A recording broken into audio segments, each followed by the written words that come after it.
मेरो दिन सधैँ उस्तै हुन्छ होला, तर आजको दिनमा के भयो आउनु सँगै हेरौँ है त। So hello everyone, welcome back to my day 13 mini vlog. I hope हजुरहरू सबैजना सन्चै हुनुहुन्छ होला अनि म पनि एकदम सन्चै छु। अब सुरु गरौँ मेरो आजको दिन। घरको सबै काम सकेर क्लास जानुको लागि रेडी भए। यत्तिकैमा म रेडी भएर चाहिँ लागेँ क्लासतिर। यत्तिकैमा मैले चाहिँ भेटेँ बहिनीहरूलाई। अनि बहिनीले चाहिँ मलाई बिग फ्यान दिदी के हो हाम्रो चाहिँ भिडियो नबनाउने यताउता के भनिरहेको थियो। अनि मैले यत्तिकैमा उनीहरू दुईटाको पनि भिडियो बनाइदिएँ।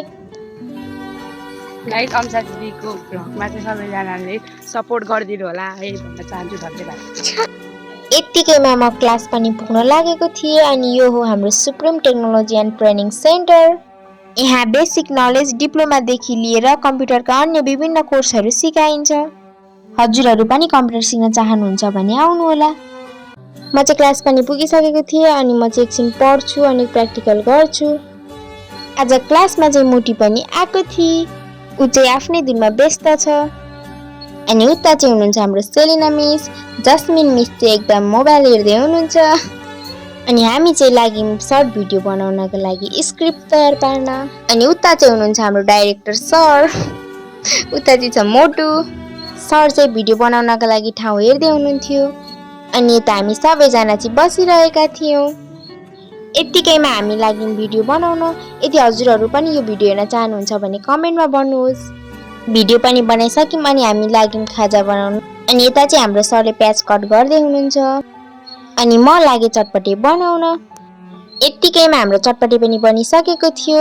अनि चटपटेमा चाहिँ हल्का तेल कम भएछ अनि सरले तेल हालिदिनु भयो। सरले चटपटे पनि टेस्ट गर्नुभयो अनि उता मोटीले पनि टेस्ट गर्यो। अनि हामी सबैजना मिलेर चटपटे खायौँ। अनि उता भाइलाई चाहिँ खोर्सानीले गाह्रो बनाएको रहेछ। यत्तिकैमा हामीले चटपटे पनि खाइसक्यौँ अनि हामी आयौँ घर। घरमा आएर कपडा चेन्ज गरेर म चाहिँ लागेँ घाँस काट्नु। यस्तै हो मेरो साधारण दिन। नयाँ ठाउँ घुमेर भिडियो बनाउन नपाए पनि मेरो लागि साना साना मोमेन्टहरू नै एकदमै धेरै खास छन्। Thanks for watching. Bye bye साथीहरू, आजलाई यति नै, भेटौँला अर्को मिनी भ्लगमा।